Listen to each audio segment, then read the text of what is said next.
Okay ji, as I said, today we are going to talk about formic form handling with yup validation.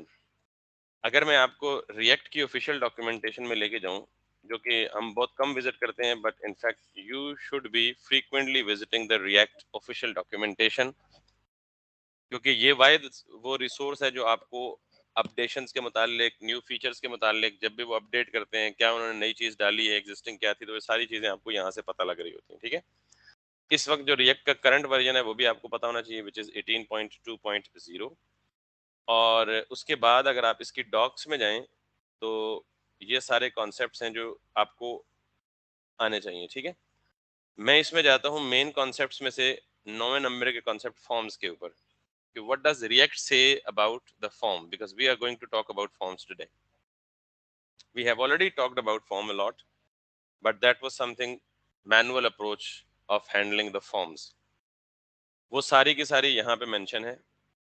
आप यहाँ पे दो चीजें पढ़ेंगे और मुझे कल मंडे की आपकी असाइनमेंट है, मुझे दो चीजों के बारे में बताना है आपने, कंट्रोल्ड कंपोनेंट्स क्या होते हैं और अनकंट्रोल्ड कंपोनेंट्स क्या होते हैं। That is something that is again an interview question.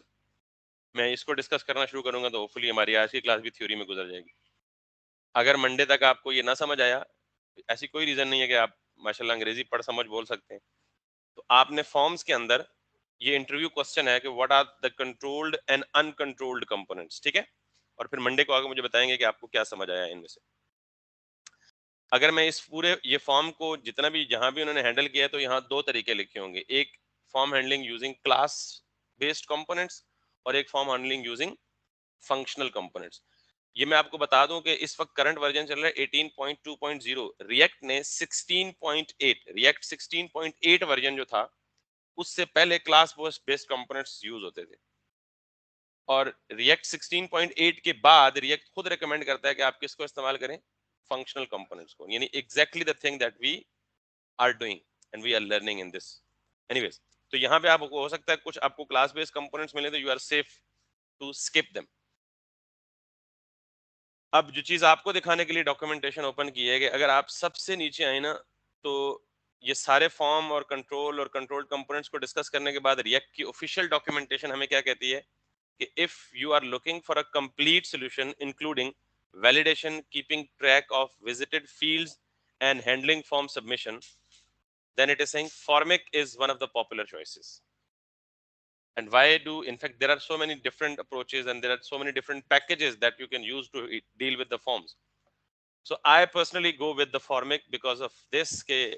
Official React documentation actually mentions this in their documentation. So कह रहे हैं कि Formic is one of the popular choices. However, it is built on the same principles of controlled components and managing states.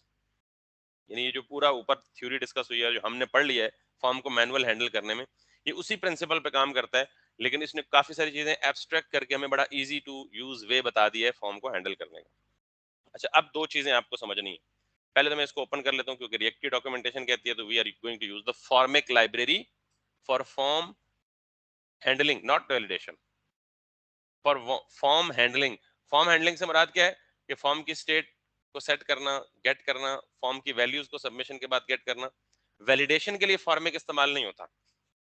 अब जब आप यहां आ चुके हैं ना फॉर्मिक में, अब इसकी डॉक्यूमेंटेशन में अगर हम जाएंगे, और आप ये सारी कहानियां पढ़ सकते हैं, लेकिन मैं जस्ट स्ट्रेट अवे ट्यूटोरियल में अगर जाऊं, और इस ट्यूटोरियल के राइट साइड पे आके सिंपली यहां सबसे नीचे वैलिडेशन या simply schema validation with Yup, and this is the second library that we will be using for form validation. So there are two libraries. One is for form data handling. Form data handling क्या होता है? Text box की handle change को detect करना, जैसे हम कर रहे थे, उसमें से जो इनपुट है वो ग्रैब करके किसी वेरिएबल या लोकल स्टेट में सेव करना, और फिर लोकल स्टेट को सबमिट के बटन पे हम जो कंसोल पे शो करते थे। All these things are related to form handling, ये फॉर्म डाटा हैंडलिंग। ये काम कौन करेगा? फॉर्मिक। लेकिन किस फील्ड में क्या एरर आया है, उस एरर को पकड़ना, ग्रैब करना, डिस्प्ले करना, विजिटेड फील्ड्स की स्टेट को ट्रैक करना, ये सारा काम, या सॉरी, फील्ड्स को ट्रैक नहीं करना बल्कि उसके एरर्स को डिटेक्ट करना और डिस्प्ले करना। तो ये जो फॉर्म की वैलिड, अच्छा, जैसे आप ईमेल देते हैं तो ये चेक करना कि ईमेल वैलिड है या नहीं वैलिड।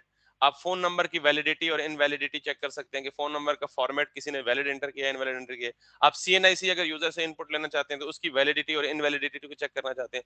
ये सारी चीजें किस में आती हैं? फॉर्म वैलिडेशन में।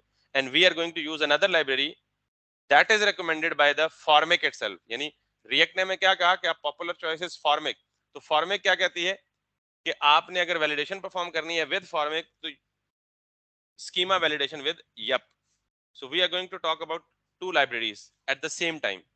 One is formic for form handling, other one is yup for form validation. Clear होगी बात? So I'm straight away right, ये देख लें ट्यूटोरियल्स पे मैंने क्लिक किया फॉर्मेट में और ट्यूटोरियल्स के राइट साइड पे आके जो टॉपिक है वो स्कीमा वैलिडेशन yup. क्यों? ऊपर आप सारी कहानियां पढ़ सकते हैं लेकिन this is the complete implemented example. और अगर मेरे समझाने के बाद आप इसको देखेंगे तो एक तो बिल्कुल हलवा हो जाएगी, यानी इसको ना भी देखें तो जरूरत नहीं पड़ेगी। मैं कोशिश करूंगा कि इतना इलेबोरेट कर दूं, लेकिन still at some point of time अगर आपको फील हो कि जी यार you are missing something or you are lacking something, then you can straight away come into here. I will strictly be following this example actually to handle the form and to validate the form. Clear? So चूंकि ये recording में है तो I'll let me check recording on, तो आपको बाद में भी ये लिंक्स मिल जाएंगे और हो सकता है मैं अगर पॉसिबल हो तो वीडियो डिस्क्रिप्शन में भी इन लिंक्स को प्रोवाइड कर दूंगा ताकि आप straight away. So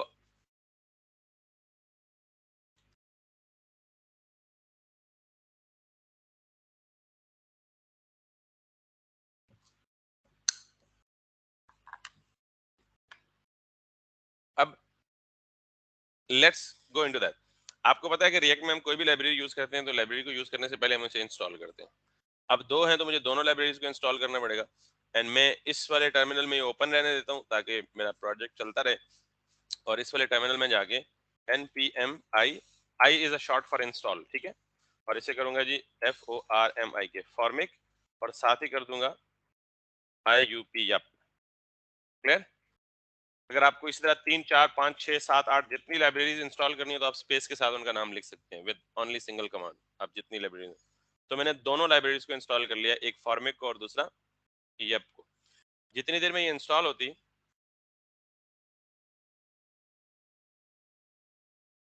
let's check in the package JSON कि ये दोनों मेरी पैकेज जेसन में इंस्टॉल होके आ गई हैं या नहीं आई। So where is our package JSON? यहाँ पे आप देखेंगे ये yup आ गई है और ये फॉर्मिक आ गया। Clear? So both of them are installed. Now if we go back and start doing that. For that, what do I need is I need to go either to the login form or the sorry formic is needs to be kept open or we need to go somewhere to the login form or a create account form. मैं login form पे करता हूँ क्योंकि दो ही fields हैं, समझना बहुत ज्यादा आसान हो जाएगा। आप इसी को रेप्लिकेट कर सकेंगे किसमें, 10 फील्ड्स हों या 50 फील्ड हों या जितनी मर्जी फील्ड हो। So currently I am actually, मैं अगर क्लिक करता हूँ तो ये कौन सी वैलिडेशन है? मैनुअल। तो मैं इसको पहले क्या करूंगा, जाके रिमूव करूंगा and then will create this form validation right from the scratch. So for that let me go to the login page और इस लॉगिन पेज में मेरी फॉर्म की जो इतनी लंबी कहानी है ये देखें कितनी शॉर्ट हो जाएगी। अभी देखिएगा ये सारी कहानी नजर आ रही है ना आपको? This will become very very short. So set email, set password, ये स्टेट्स हमें नहीं चाहिए। सेट एरर, सेट ईमेल ये भी नहीं चाहिए। हैंडल ईमेल भी नहीं चाहिए। हैंडल ये भी नहीं चाहिए और हैंडल सबमिट भी नहीं चाहिए। इतना लंबा कोड जो है हमारा श्रिंक होकर बिल्कुल मिनिमम नंबर ऑफ लाइंस पे आ जाएगा। So I have deleted everything from here. जहां जहां वो फंक्शन कॉल हो रहे हैं उनको भी डिलीट कर दें, यानी ऑन चेंज। और जहां जहां एरर डिस्प्ले हो रहा है उस एरर को यहाँ से खत्म कर दें। पी को रहने दें ताकि हम इसी पी में फॉर्मेट के एरर को डिस्प्ले कर देंगे, ठीक है। सो अगेन ऑन चेंज, इसको भी डिलीट कर दें, इस एरर को भी डिलीट कर दें। So we have deleted everything and now we will look how easy it is and how simple it is. Rather than actually going to each of the input element and handle the piece of state and error individually, we will take help for all of them from Formic. Why it is stuck? Is there anything that we miss? Yep, there is one error. I think we have missed something. And that is handle submit, okay we have to remove this as well because ऊपर से हमने function की definition खत्म कर दी लेकिन call खत्म नहीं की. So with that let us again have no error, and yeah, that's it. And if we click submit button, by default it is submitting, or it is trying to submit the form to the server. That's why it is refreshing the page. That should not happen. Anyways, step number 1, install the Formic and yep. Step number 2, वो जो step 1 मैंने कर लिया है. Step number 2, import both of these to the file where do you want to use. तो मैं करता हूँ जी import Formic from, क्या है जी, अच्छा ये मैंने गाइडलाइन इसलिए ओपन करके रखी हुई है कि आप यहाँ से हेल्प ले सकते हैं. हम क्या करेंगे, इंपोर्ट यूज फॉर्मिक.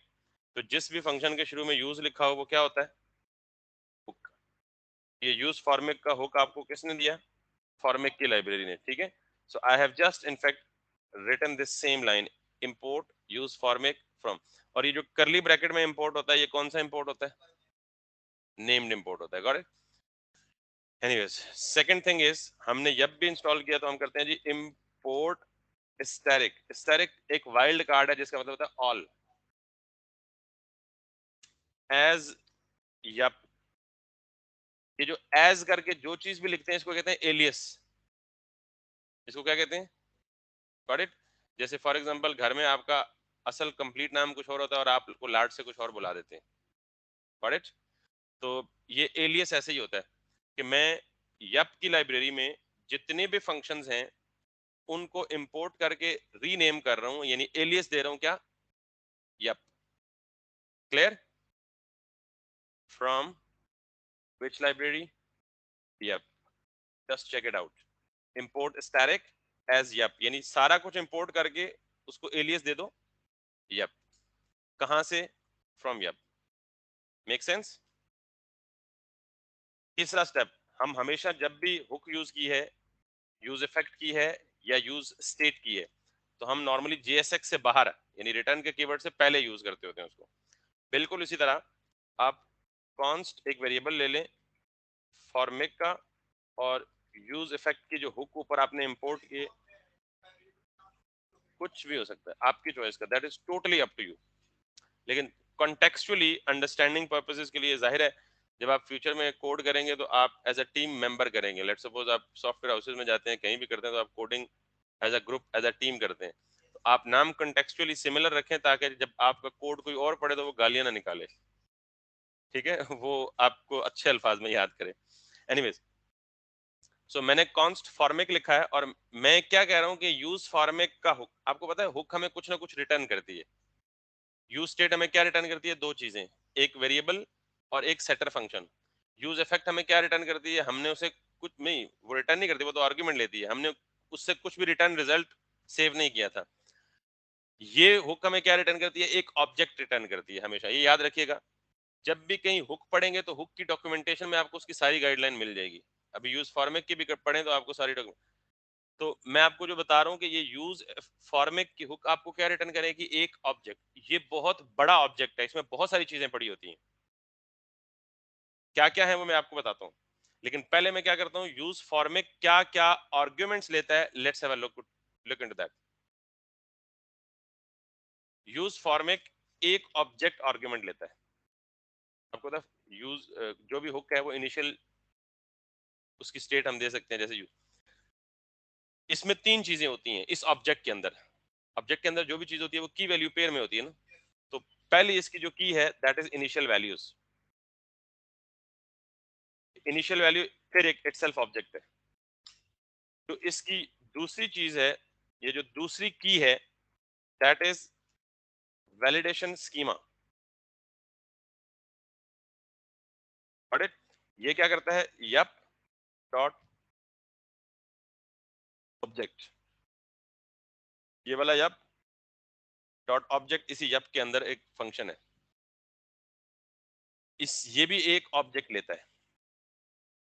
क्लियर. इस ऑब्जेक्ट पे बाद में आते हैं.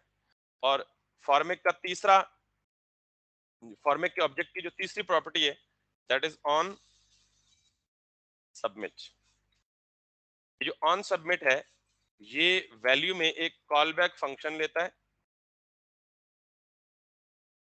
और एक आर्ग्यूमेंट में तमाम values as a callback लेता है। ये वैल्यूज क्या है अभी बताता हूँ थोड़ी देर में। So very simple thing, you have used use Formik. Use Formik takes an object as an argument. ये पूरा ऑब्जेक्ट है। इस ऑब्जेक्ट में पहली ये फिक्स है, हम नहीं चेंज कर सकते, इनके नाम प्री डिफाइंड है, ऐसे ही देने हैं। पहली की क्या है, इनिशियल वैल्यूज। ये क्या लेगी, एक ऑब्जेक्ट, अभी तक ये ऑब्जेक्ट खाली है, अभी बताता हूँ इसमें क्या रखना है। दूसरी की क्या है, वैलिडेशन स्कीमा, और ये क्या लेगा, यप, क्योंकि हम वैलिडेशन किसके जरिए परफॉर्म कर रहे हैं, यप के जरिए, तो यप डॉट ऑब्जेक्ट, और उसके अंदर फिर ये एक ऑब्जेक्ट, इसके अंदर क्या होगा ये भी बताता हूँ अभी। और तीसरी प्रॉपर्टी ऑन सबमिट, यानी इनिशियल वैल्यू, वैलिडेशन स्कीमा और ऑन सबमिट, ये तीन कीज है उस ऑब्जेक्ट की। वैल्यूज क्या क्या है, अब जरा देखिएगा। इनिशियल वैल्यूज में आपको देखना है कि आपके फॉर्म के अंदर कितनी फील्ड्स हैं। मेरे पास इस वक्त क्या है, एक ईमेल की और एक पासवर्ड की, तो मैं इनको नेम दे देता हूँ। नेम्स आर इंपॉर्टेंट, ठीक है। Name is gonna B email, और पासवर्ड जो है इसको भी मैं नेम क्या दे देता हूँ जी, name is gonna be password. अब कोशिश करें कि कंसिस्टेंसी के लिए जहां जहां इन दो टेक्स्ट बॉक्सेस को रेफर करें तो इन्हीं के नाम्स के साथ रेफर करें। तो यहां जो मैं, जैसे आप इनिशियल स्टेट करते थे ना, जैसे फॉर्म में प्रीवियसली फॉर्म हैंडलिंग में हमने क्या किया था, दो स्टेट डिक्लेयर की थी, यू स्टेट ईमेल के लिए और यू स्टेट, हम वो नहीं करेंगे, वो हम सिर्फ यहाँ क्या करेंगे, ईमेल, इसकी इनिशियल स्टेट क्या है, एम्प्टी पहला टेक्स्ट बॉक्स, और दूसरा टेक्स्ट बॉक्स क्या है, पासवर्ड, और उसकी भी इनिशियल स्टेट क्या है, एम्प्टी स्ट्रिंग। यानी दोनों इनिशियली क्या है, एम्प्टी, जैसे हमने यूज स्टेट में रखी थी। यहाँ आए, अब आपने करनी है इनकी क्या, वैलिडेशन। तो आप क्या करेंगे, किसकी वैलिडेशन पहले करनी है, ईमेल, बताएं कि इसकी जो वैलिडेशन है वो हम कैसे करेंगे, यप डॉट स्ट्रिंग। पहली चीज तो है कि ईमेल क्या होनी चाहिए, स्ट्रिंग होनी चाहिए। दूसरी चीज, ईमेल होनी चाहिए। अब ये खुद यप इंटरनली चेक करेगा कि ईमेल वैलिड है या नहीं है, यानी वो बीच में at the rate symbol, starting character, फिर एंडिंग कैरेक्टर, फिर डॉट, ये सारा कुछ खुद ही चेक करेगा। अब सपोज यूजर ने, ये बिल्ट इन फंक्शन है ईमेल और स्ट्रिंग दोनों यप के, और ये क्या हो रही है, डॉट स्ट्रिंग डॉट ईमेल। हाँ जी, चेनिंग, मेथड चेनिंग। तो मैं कह रहा हूं कि ईमेल को चेक करे कि वो स्ट्रिंग है, साथ ही चेक करे कि वो वैलिड ईमेल है। अगर वो ईमेल वैलिड नहीं है तो मैसेज कौन सा थ्रो करे, यहां अंदर जाके मैसेज लिख दें, please provide an email. Clear हो गई बात। एक रूल हो गया ईमेल के लिए। इसी को मैं कॉपी करके नीचे लाता हूं, और इसको क्या देता हूं, पासवर्ड। पासवर्ड क्या होना चाहिए, स्ट्रिंग। अब ये ईमेल तो नहीं होगा ना, इसको मैं कहता हूं कि पासवर्ड मिन। ये मिन भी बिल्ट इन है, मिनिमम कितना होना चाहिए, 6 कैरेक्टर्स। और अगर 6 कैरेक्टर्स नहीं है, ये message they they, please provide a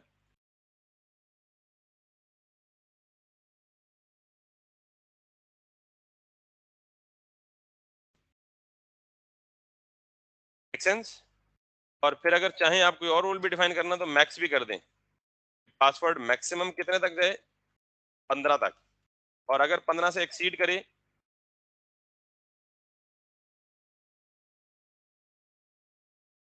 custom message लिख दें।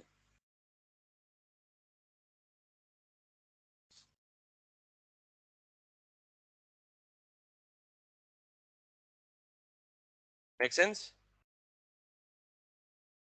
आप इसमें बहुत सारी और भी लगा सकते हैं रिक्वायरमेंट्स या वैलिडेशन रूल्स, वो मैं आपको बताऊंगा कि कहाँ से देखने हैं, आपको कैसे पता चलेगा कि यप में कौन कौन से फंक्शन बिल्ट इन है, कौन से नहीं है, ठीक है। उसके लिए अगर आप यहाँ जाए ना, आपको ये रूल्स देखने हैं कि और कौन कौन से रूल्स हम यूज कर सकते हैं, तो आप यहाँ पे लिखें सिंपली यप, और यहाँ पे ये गिटहब की रेपो है इसकी, इधर आ जाएं, इधर जाएं, तो ये सारे रूल्स लिखे पड़े हैं इसके। ये जो मैं यूज कर रहा हूँ ना, मैं स्ट्रिंग के required, length, min, max, matches, matches, email, URL, UUID, ensure, trim, lower case, upper case, ये स्ट्रिंग से रिलेटेड है। फिर ये नंबर से रिलेटेड है, फिर ये डेट से रिलेटेड है। पहले मैं यूज करके सारा बता दूं, फिर आपको इधर भी आगे समझाऊंगा कि क्या क्या कैसे कैसे यूज कर सकते हैं। ये हो गया क्लियर? अच्छा, एक और चीज बतानी है कि ईमेल की फील्ड खाली ना हो, ये भी रूल लगाना है ना। तो यहाँ पे हम क्या करेंगे, डॉट करके आर ई रिक्वायर्ड, ये जो है ना, ईमेल क्या चेक करेगा, ईमेल वैलिड है या नहीं है। तो इसके लिए मैसेज चेंज करें, please provide a valid email. ये कब चलेगा, जब ईमेल इनवैलिड होगी। रिक्वायर्ड जब कब चलेगा, जब टेक्स्ट बॉक्स को यूजर खाली छोड़ के जाना चाहेगा। ठीक है,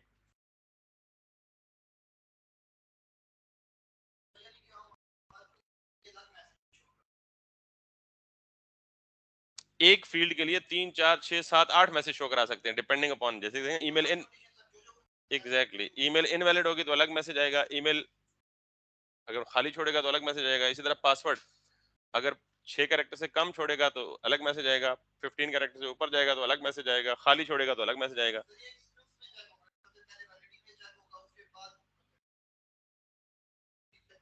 एग्जैक्टली, नहीं सीक्वेंस में नहीं चेक होगा,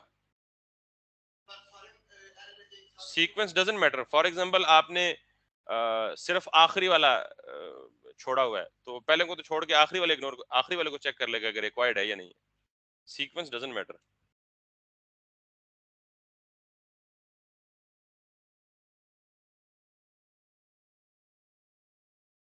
तो ये आपको बता दिया मैंने कि फॉर्मेट की हुक पहली प्रॉपर्टी इनिशियल वैल्यूज लेती है, और इनिशियल वैल्यूज में हमने जितने भी फॉर्म्स की फील्ड्स रखी होंगी उन सारों को एम्प्टी से इनिशियलाइज करा देंगे। दूसरी थी वैलिडेशन स्कीमा, हम इसमें स्कीमा प्रोवाइड करेंगे कि किस हमारी इनपुट फील्ड के लिए क्या क्या रूल्स होने चाहिए। और तीसरी चीज, अगर कोई भी एरर नहीं होगा तो इनपुट फॉर्म में जितनी फील्ड्स होंगी उन सारी की सारी वैल्यूज यहाँ अवेलेबल हो जाएंगी, खुद ही फॉर्मेट हमें अवेलेबल कर देगा। और हम यहाँ क्या क्या करते हैं, कंसोल कर देते हैं फॉर द टाइम बिंग, बाद में हम देखेंगे क्या करना। क्लियर हो गया? ये तो हो गई हमारी फॉर्मेट की तैयारी, यानी यूं समझ लें हमने इंग्रेडिएंट्स तैयार कर लिए हैं, अभी डिश पकाना बाकी है। अब ये हमें क्या रिटर्न करता है, फॉर्मिक। और फॉर्मिक क्या है, एक ऑब्जेक्ट है। आपको पता है हम ऑब्जेक्ट को डीस्ट्रक्चर कर सकते हैं, तो आप चाहें तो इससे फॉर्मिक ले लें, चाहें तो इसको डिलीट करके आप डीस्ट्रक्चर कर लें इसको। अब आपको क्या पता क्या क्या रिटर्न करता है ये, तो मैं बताता हूँ, इसको याद रख लेना है आपने। हमेशा फॉर्मिक यही रिटर्न करता है, यानी अगर ऑब्जेक्ट रिटर्न करेगा तो आपको उसमें से भी वही चीजें मिलेंगी, लेकिन मैं क्या कर रहा हूँ, डबल काम करने के बजाय सिंगल कर रहा हूँ, यही डीस्ट्रक्चर करवा रहा हूँ। तो ये फॉर्मिक आपको देगा एक हैंडल सबमिट, दूसरा ये देगा एक हैंडल, हैंडल रीसेट भी देता है, हम उसे यूज नहीं कर रहे, हैंडल चेंज, तीसरा देगा हैंडल ब्लर, चौथा देगा हैंडल रीसेट। क्लियर? पांचवा देगा वैल्यूज, ये इन वैल्यूज का पूरा ऑब्जेक्ट रिटर्न करेगा, जितनी भी यहाँ फॉर्म की फील्ड होंगी वो सारी कहाँ अवेलेबल कर देगा, वैल्यूज में। ठीक है, फिर पांचवा देगा ये हमें एरर्स, इनमें से किसी फील्ड में भी एरर आएंगे तो वो सारे के सारे एरर्स हमें इस वेरिएबल में, इस ऑब्जेक्ट में अवेलेबल कर देगा। और आखिरी देगा TOUCHED, टच्ड। तो ये सारी की सारी चीजें हमें कौन रिटर्न करता है, फॉर्मेट। ठीक है, अब हमारी ये प्रिपरेशन हो गई, अब हम इन्हें यूज करते हैं। तो यहाँ पे आप फॉर्म में आए तो सबसे पहले ऑन सबमिट,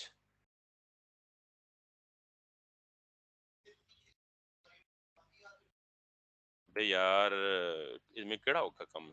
जब भी फॉर्म होता है तो आपको नहीं पता, हम हैंडल सबमिट कर रहे होते हैं, हैंडल चेंज भी हम करते हैं, हैंडल ब्लर भी करते हैं, चार ही तो हैं भाईजान, कीड़ी हैं इधर। और इसीलिए तो मैंने पेज ओपन किया हुआ है कि मैं आपको ये करने के बाद यहाँ से दिखाऊंगा कि सारा कुछ मैं यहाँ से कॉपी कर रहा हूँ।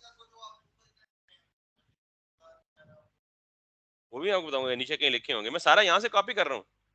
ये इसीलिए पेज ओपन करके रखे कि अगर मैं यहाँ से समझाना शुरू हो जाता तो आप घबरा जाते हैं कि ये कौन सी बला हमें मथे लग गई है। तो मैं पहले वो कर रहा हूँ, फिर आपको बताऊंगा ये एग्जैक्ट डिटो मार रहा हूँ मैं, ताकि आपको डॉक्यूमेंटेशन भी इसलिए रेफर कर दूंगा बाद में, ताकि आपको जहां भूले वहां इसको देख लें। याद रखने की जरूरत भाई बिल्कुल भी नहीं है, यहाँ से देख लेते हैं, डॉक्यूमेंटेशन इज ऑलवेज।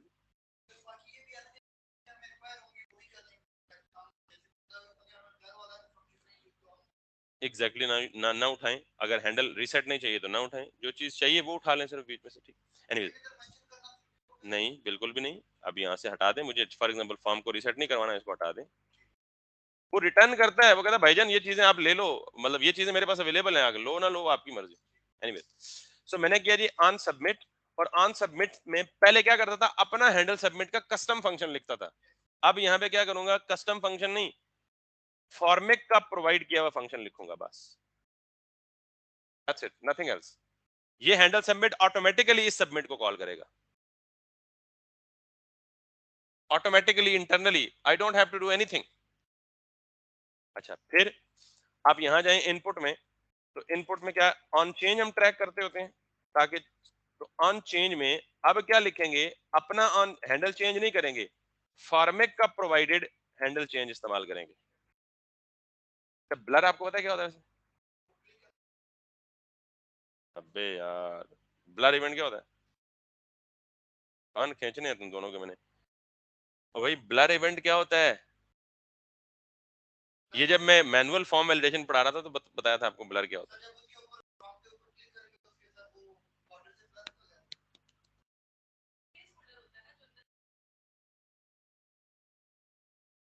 ये क्या है, ये कौन सा इवेंट हुआ है? हाय हाय, इसको कहते हैं फोकस। ये क्या, ऑन फोकस। टेक्स्ट बॉक्स के अंदर, टेक्स्ट बॉक्स की सिलेक्शन, ये टेक्स्ट बॉक्स के अंदर कर्सर आए तो हम उसे क्या कहते हैं, कौन सा इवेंट हुआ है? और अगर टेक्स्ट बॉक्स से बाहर क्लिक करें तो क्या हुआ? ब्लर। हाँ, नहीं, ब्लर का लफ्जी मतलब अंग्रेजी वोकैबुलरी ना जाने ना, अंग्रेजी अंग्रेजी वोकैबुलरी की तरह ना जाए ना कि ब्लर हुआ या नहीं हुआ। इवेंट नेम ब्लर है, यानी अगर आप किसी भी टेक्स्ट फील्ड में फोकस करते हैं और फोकस आउट होता है तो वो ब्लर होता है। अंग्रेजी में इसका लफ्जी मतलब ना जाए प्लीज, ठीक है? समझ आ गई बात? एनीवेज, तो मैंने इनपुट फील्ड में क्या किया, ऑन चेंज। दूसरा मैं क्या करूंगा, ऑन ब्लर। तो अब पता लग गया ना ब्लर क्या होता है। और ब्लर कब ट्रिगर होगा, जब फोकस टेक्स्ट बॉक्स से आउट होगा, बाहर जाएगा। तो मैंने ऑन ब्लर पे भी कौन सा इवेंट कॉल किया, ऑन ब्लर, वो फोकस वाला है। क्लियर? अब आगे चले। तीसरी चीज, आपको पता है इसकी वैल्यूज की भी एक प्रॉपर्टी होती है टेक्स्ट बॉक्सेस की। इस वैल्यूज में मैंने क्या कहा था कि ये वैल्यू पूरा ऑब्जेक्ट है, जिसमें क्या आएगा, सारी की सारी वैल्यूज आएंगी, ईमेल, पासवर्ड वगैरह वगैरह जो कुछ भी। तो मुझे इस टेक्स्ट फील्ड में क्या चाहिए, ये वाला वैल्यूज का ऑब्जेक्ट डॉट, पूरे ऑब्जेक्ट में से एक निकालना है ना, ठीक। और आखिरी दो चीजें रह गई, एरर्स और टच्ड।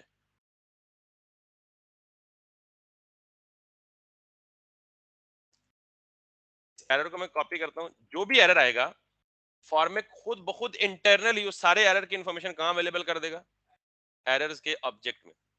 तो मैं कहां एरर डिस्प्ले कराऊंगा, यहाँ पे टेक्स्ट बॉक्स से नीचे मैंने जो जगह बनाई हुई थी। तो एरर्स में तो सारे इंफॉर्मेशन है, ये फील्ड किससे रिलेटेड है, ईमेल, तो मुझे किसका मैसेज शो करना है, सिर्फ दैट्स इट। एक फील्ड की वैलिडेशन कंप्लीट। क्लियर? अब नीचे आए, यही काम करना है नीचे। ये सारी चीज को मैं कॉपी कर लूं, पासवर्ड की फील्ड में जाके पेस्ट कर दूं, सिर्फ ये चीज चेंज करनी है ईमेल के बजाय पासवर्ड। और यहाँ आके मुझे क्या करना है जी, errors not password. Make sense? Now can you look how simple it is? And you did you see the previous one that we did manually? Anyways, let's check if it is working or not. If I am, email is required, password is required. और देख लें, email is required and password is required. Clear? Now, अगली चीज,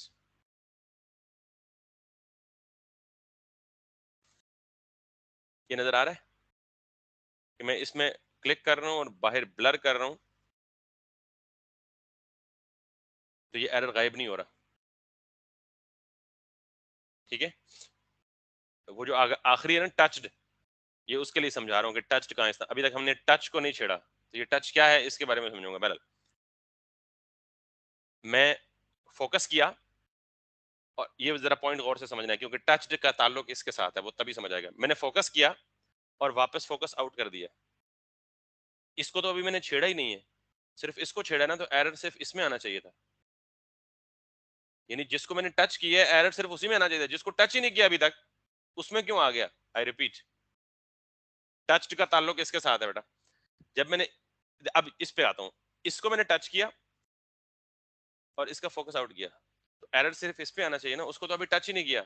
वो तो error तब दे कि मैं उसको विजिट करूं और विजिट करने के बावजूद कोई वैल्यू दिए बगैर बाहर आऊं, उसको तो मैंने विजिट ही नहीं किया अभी।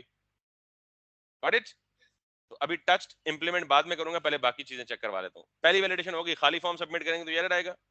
अब मैं यहाँ ईमेल के बजाय, देख रहे हैं रियल टाइम पे चेक कर रहा है, मैं ईमेल के बजाय कोई टेक्स्ट लिखता हूं तो उसने मुझे ऑटोमेटिकली चेंज कर दिया, please provide an valid email. कहां से आया? Please provide a, anyways. अब जब मैं ये करता हूं तो स्टिल कह रहा है वैलिड ईमेल नहीं है, ये करता हूं स्टिल कह रहा है वैलिड ईमेल नहीं है, और ये करता हूं तो फिर कह रहा है वैलिड ईमेल। अब मैं बैक स्पेस करता हूं तो रियल टाइम पे एरर चेकिंग होगी, उसको पता है कि ईमेल का फॉर्मेट क्या है। फिर करता हूं तो, लेकिन जहां पर मैं वैलिड ईमेल दूंगा वो कहेगा इट वुड स्टॉप कंप्लेनिंग, और रियल टाइम एरर चेकिंग। अब जरा नीचे पे आए, इधर आता हूं, अभी मैसेज क्या है? Password is required. अब क्या चेंज हो गया, क्या आ गया? Please provide at least 6 characters. अभी क्या आ रहा है? Password required. अब क्या आ रहा है? Please provide 6 characters. अब मैं 6 दे देता हूं, जो ही 6 पूरे होंगे मैसेज ऑटोमेटिकली हट गया। अब अगर मैं 15 से ऊपर जाऊंगा तो क्या आ गया? Password length should be between 16 to, अगर मैं 15 से नीचे आऊंगा ऑटोमेटिक हट गया, है ना प्रोफेशनल वन। अच्छा, अब ये सारी पॉसिबिलिटीज हो गई। अब जब मैंने सारी फील्ड्स वैलिड दी और सबमिट किया तो कंसोल पे क्या आना चाहिए? एक ऑब्जेक्ट। ये कहां से आता है? क्लियर होगी बात? अब आखिरी चीज रह गई है टच्ड, और उसके बारे में मैं सिनेरियो समझा चुका हूं। सिनेरियो क्या है कि मैं इसमें विजिट किया, बाहर आया, उस पे विजिट किया तो एरर ठीक था, वैलिड था कि मैं उस पे विजिट करने के बावजूद कोई टेक्स्ट एंटर नहीं आया। इसको क्या तकलीफ हुई, ये क्यों लिंक है उसके साथ? तो इसके लिए मुझे क्या करना है? टच्ड पे। अब मैं यहां पे आता हूं, टच से पहले एरर यहां शो होता है ना, तो मैं इसे कहता हूं कि पहली बात तो इसको कंडीशनल कर लेते हैं। अगर एरर हो तो एरर शो करे, अदरवाइज नल कर दे। Simple enough. कंडीशनल रेंडरिंग का तो पता है, ये कंडीशनल ऑपरेटर का। इसी तरह इसको भी कह रहा हूं कि अगर एरर्स के ऑब्जेक्ट में कोई इंफॉर्मेशन सेट हुई भी हो, अब एरर डिस्प्ले करो, अदरवाइज क्या करो? नल। क्लियर? अब इसके साथ हम लिखेंगे टच्ड। अब ये सिर्फ क्या कर रहा है कि अगर एरर के ऑब्जेक्ट में कोई एरर हो तो पकड़ के डिस्प्ले कर दो। ये क्या करेगा कि ये भी मेक श्योर करो कि ये फील्ड टच भी हुई है या नहीं हुई। यानी ये फील्ड टच हुई है और इसमें एरर भी सेट हुआ है, तब एरर डिस्प्ले करो, अदरवाइज नल करो।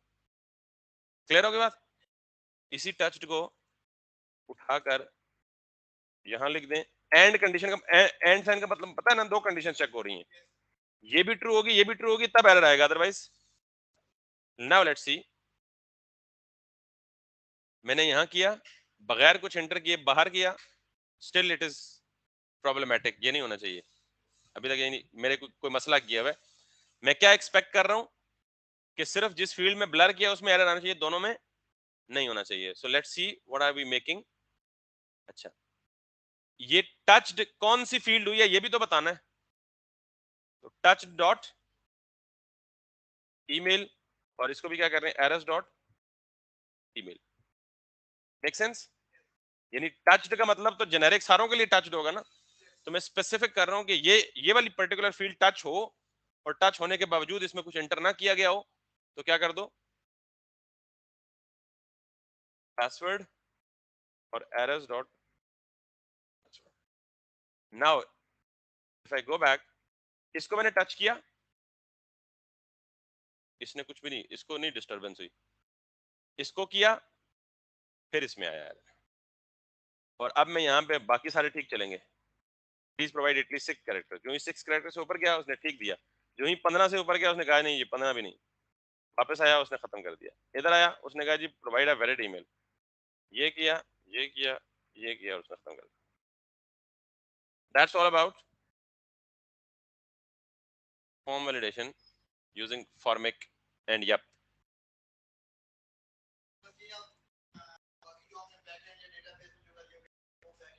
वो यहाँ से भेजनी है, जब हम बैकएंड पढ़ लेंगे ना, तो ये जो कंसोल करा रहे हैं ना ब्राउजर पे, ये कंसोल नहीं कराएंगे, यहीं से ये वैल्यू को ऑब्जेक्ट कहाँ उठा के भेज देंगे, बैकएंड पे भेज देंगे, बाकी सारा कुछ यही चलेगा, सिर्फ हमने जो चेंज करनी है, बजाय यहाँ कंसोल लिखने के यहाँ बैकएंड एपीआई कॉल ला जाएगी बस, जैसे हम एपीआई कॉल करते हैं ना अपना यूज इफेक्ट में, वैसे ही फॉर्म के सबमिट बटन पे एक एपीआई को हिट करेंगे, ये डाटा उठा के उस एपीआई पे पोस्ट कर देंगे, वो एपीआई जाके सर्वर पे डाटाबेस में सेव कर देगा।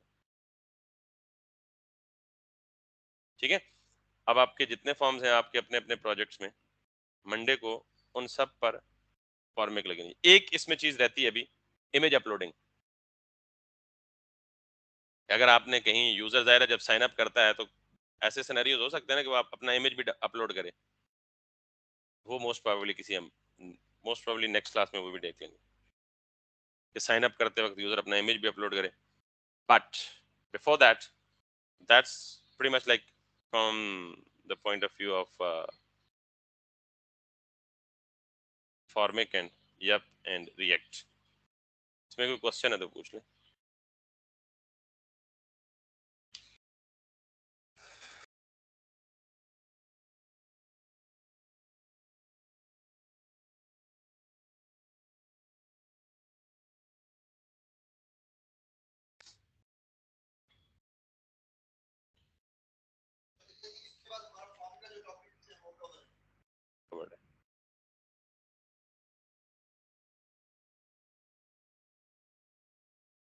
इमेज, हाँ अब चेक करा दो, इमेज अपलोडिंग के अलावा फॉर्म का टॉपिक कंप्लीट है।